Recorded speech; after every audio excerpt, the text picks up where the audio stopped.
Hello, welcome to Revenant Reads. I'm Vin, and today for Book Trek 2022, we're talking about Star Trek Prometheus, Fire with Fire.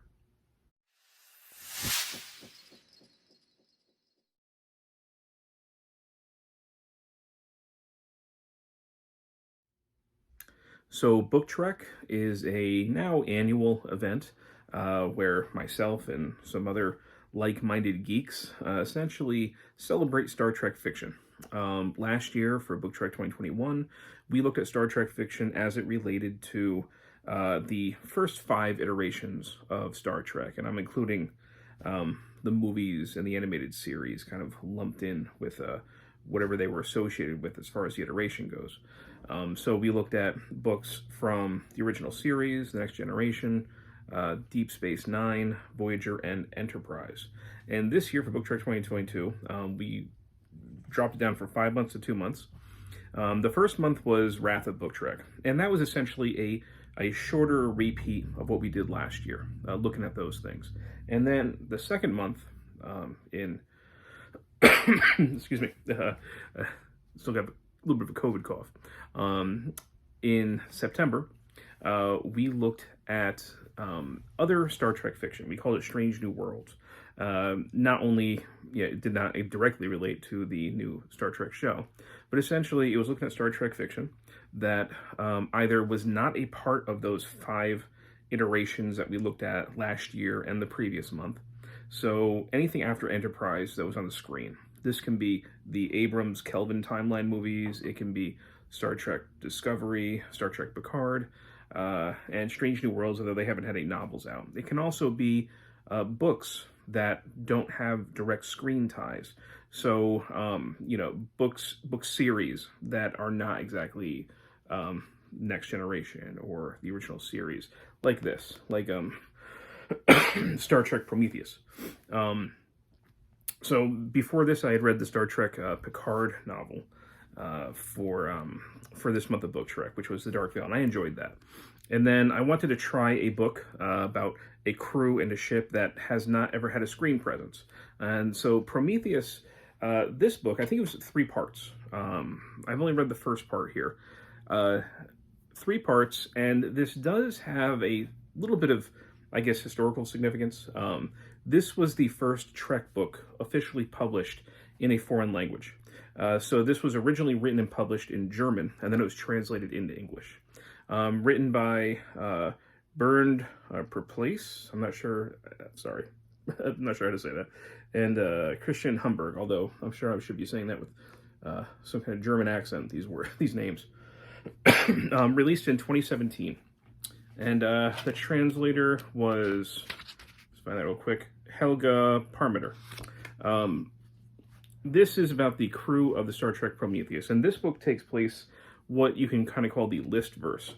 After the final Next Generation movie came out, Nemesis, Star Trek on the screen was largely a wasteland. There was nothing. You had the Abrams movies coming out, but they existed on a separate timeline. As far as the Prime timeline goes, what we had watched from, the original series all the way up to the early 2000s and Enterprise, there was nothing. So, in a sort of bold move, I guess, the industry, or at least the property owners of Star Trek, allowed multiple authors to basically continue the season, continue Trek after Nemesis. All right, what happened? And they collaborated and they created what was, I believe, called the Litverse. I think it's the Star Trek Litverse. Now, ever since Picard has come out, the series Picard, the Litverse is no longer. It is not canon at all. I guess they were actually allowed to kind of finish it and wrap it up, but none of this stuff is canon. No books really are, but they're officially not at all canon or connected. So this is a universe in which the Federation president has been assassinated. The Romulans have joined with other hostile alien races in what is called the Typhon Pact, which is kind of, I guess, a future version of like the Warsaw Pact in the Cold War. So things that we never will or have seen on the screen. And amidst this, we have 3 books that relate to the Prometheus, this being the first one, Fire with Fire, where there is a number of terrorist attacks. There's attacks on the Federation and on the Klingon Empire. They're basically suicide attacks. Now, this is very much, even though it came out in 2017, it feels more like it would have been something written in 2007. It is very much a post 9/11 novel, post 9/11 story. It doesn't take much to see what was on the minds, I'm assuming, of these authors as they wrote this, because as a reader, I couldn't help but continually think of, what happened into not just America, but to the world after 9/11. And so we have these terrorist attacks, and the Prometheus is sent to investigate, and they are partnered up with a Klingon ship. So it is a Klingon crew and a Prometheus crew that are going. And Ambassador Spock is tagging along with the Prometheus, although I'm not really sure why he's there. I don't think he really needed to be there. There are a lot of cameos from people that we know and love from Star Trek series and iterations that show up here and there and pop up. They don't really need to be there, but it's just kind of, it's fan winking. So they end up tying this terrorist attack to something called the pure, what was it, the burning flame, something like that. It has to do with fire. It's basically a terrorist group that is religious zealots. They believe that that the universe was created for each species to stick to their own spheres, and that the Federation and what it does in seeking out new life and new civilizations and making connection is basically violating that. Sorry if you hear background noise. My neighbor likes to run heavy machinery at random times, so I'm guessing he's going to be running something. So you'll probably hear some rumbling in the back. And they end up going to this planet in the Lambda cluster. I think it's the Renau. Sorry, it's been almost like 2 weeks since I've read it. I'm trying to remember some of the terminology, the names in here. It's kind of a hermit race. They're fairly xenophobic. And they are seeking out their planet, and they're trying to figure out what's going on, trying to stop further terrorist attacks. So that's the that's the gist here. I had issues with this, and I think a lot of it even comes down to the title. All right, Fire with Fire. Of course, comes from fighting fire with fire. So we're fighting terrorists. How are we fighting them with their own game? How are we handling terrorists? I said this is very much a post 9/11 book, and I don't really mean that in a good way. It has the trappings of Star Trek. It has the language of Star Trek in here, but I never really got the spirit of Star Trek. In fact, I got something that is, in my opinion, kind of anti-Star Trek. There's a lot of torture in this, and I don't care about any kind of like graphic violence necessarily, but it's the way the torture is used, and it's how it's shown. We have these aliens who are committing these suicide attacks, and at least in the first book, maybe they go into it in the other books. In the first books, there wasn't really an attempt to really understand why these people chose violence, why they chose suicide attacks. It's just kind of chalked up to, their religion. And then we meet people on their planet, their home planet, who don't like the violence that's being used by a terrorist group, but they sympathize with why they're doing it. They agree that the Federation is basically poking its nose into places it shouldn't, and going beyond a certain cosmic order.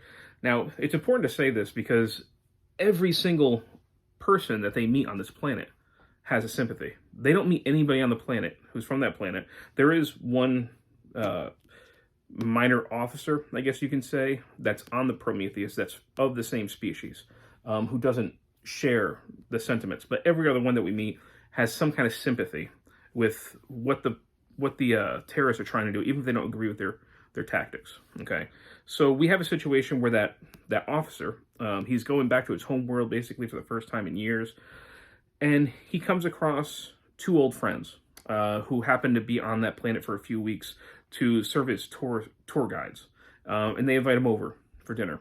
And during that time, they're basically, they're showing sympathy for the ideas of the terrorists, that, the Federation shouldn't be doing this. They shouldn't be, trying to connect worlds. People should just stay to their own spheres. And again, this is something that we've seen every other person of that species say.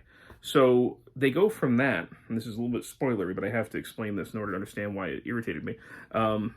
When, basically, they think that they can use these people to get information.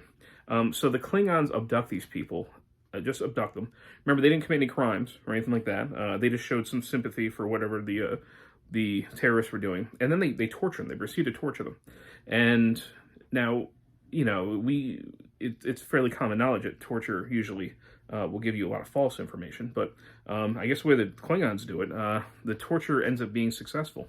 There are a bunch of Federation, well, I should say a couple crew members that end up being abducted by these terrorists when they're on the planet. And through Klingon torture, they are able to find where these captors are and work to retrieve them. And the whole time that the captors are being held captive, they're also being tortured. And we're getting these long passages of graphic torture that's happening to them. So essentially the book is saying that, if somebody shows even somewhat sympathy for a terrorist group, abduct them and torture them, and you'll probably get some really good information. They'll lead you right to the terrorist cell. Really weird lesson that we're getting in this. And if it's not bad enough, there's something that happens at the end that really did it for me. I mentioned that Ambassador Spock is on this. He's an old man. But he's along with this, and those same two individuals who were horribly tortured by the Klingons, who are barely conscious. I mean, they're broken. Spock decides to basically force mind meld with one of them in order to get more information. This is something that we saw him do in the movie The Undiscovered Country, right? Star Trek 6. In that case, it was a woman who had betrayed Spock and the crew, and time was of the essence. And it's an ugly moment. It's something that is kind of controversial and questionable. Okay, Spock forcibly mind melding with somebody. It looks like a torturous experience, but at least in the context of that film, I wouldn't say justify it, but you can understand maybe why there's an urgency, why they're trying to get the information as quickly as possible. In this case, there's none of that. The urgency isn't there. It's a terrorist cell that they, so they kind of slip away and they get away, but this is not something that you're down to the wire. And Spock, he gives some lip service to not liking to do this, but the fact that he just goes along and does it, and of course the writers let us know how absolutely unpleasant it looks for the person who is being tortured. I couldn't find Star Trek in here. I couldn't find, the moral avenue. There's no moral hero in here at all. And I'm okay with some moral ambiguity, but Star Trek is about finding an ethical path. Like in something like Star Trek Picard, the ethical path has been lost, but they're finding it again. And Picard has always been a moral hero. We've seen some moral gray areas in something like DS9, but overall, Starfleet and our heroes, we understand what they're doing and what they're trying to do, and they're trying to stay on a moral path. And we just don't see that here. We see a lot of outright racism against the Starfleet person who's of the species that the terrorists are from. But we get outright racism from people in Starfleet. It's people who have seen many, many species, who know that not one person, one individual is representative of the rest of their species. People who absolutely in this century and with their experience and their world should know better. We see just outright blanket ugly racism from them. So it's, this was kind of a frustrating book for me. I wish I could say I liked it. I wish I could say that I wanted to read more of it, but I felt like I was reading Star Trek by way of Donald Rumsfeld at times. I did not know. Maybe in the other books we get more moral clarity. I don't know, but I wasn't seeing evidence of it in this at all. So yeah, just kind of distasteful. Didn't, even though it looks like Star Trek and sounds like Star Trek, it didn't feel like Star Trek to me. So I can't really recommend it, unfortunately. and that is Star Trek Prometheus, Fire with Fire. If you've read it, and you have, other thoughts about it that I didn't address, or maybe you disagree with me and you tell me the reason. Like I only read it once. Maybe I missed some things. I'd love to hear from you. So, as always, thank you, BookTube.